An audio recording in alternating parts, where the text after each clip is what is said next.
យកល្អទៅសម្រាប់នៅខាងលើចំណេញជាងបាទកុំសម្រាប់ខាងក្រោមណាបាទកុំសម្រាប់ខាងក្រោមមកសៀសែនជ័យលោកអង្គញាហៅមកសៀសែនជ័យមក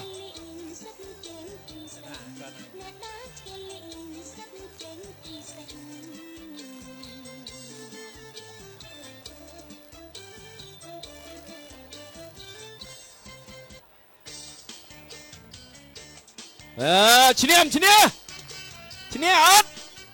ឈ្នះនៅជើងទី2ទៀតណាមកទៀតហើយអីយ៉ាមកទៀតហើយពូក៏សេពីក្រោយមកទៀតហើយ7បាទខ្សែទឹកខាងក្នុងពាក់ផ្លាកលេខ053សព្រួញពេជ្របាទសព្រួញពេជ្រពូរៀងមកពីព្រៃវែងខ្សែទឹកខាងក្រៅពាក់ផ្លាកលេខ066មកជុលពេជ្រដេកជោងសែនជ័យបាទវត្តរតនរាមព្រែកអញ្ចាញមុខកំពូលបាទអ្នកមុខកំពូលអើយស្រុកឥឡូវមកហើយណាសព្រួយពេជ្រចាញ់បងលោកគ្រូជុលពេជ្រចាញ់មកជុលពេជ្រចូលសែនជ័យផ្ទៃមេឃចាស់បាទពណ៌ផ្ទៃមេឃចាស់បាទចំណែកឯសព្រួយពេជ្រ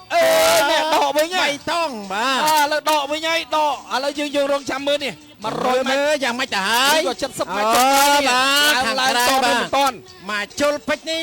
បាទមុតស្រួចល្អណាស់មកជុលពេជ្របាទមកជុលតាហើយ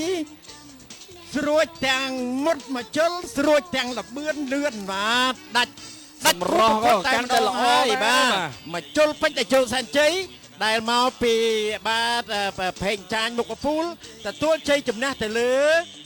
សព្រួញពេជ្របាទពេជ្រដូចគ្នាក៏ប៉ុន្តែលបឿនខុសគ្នា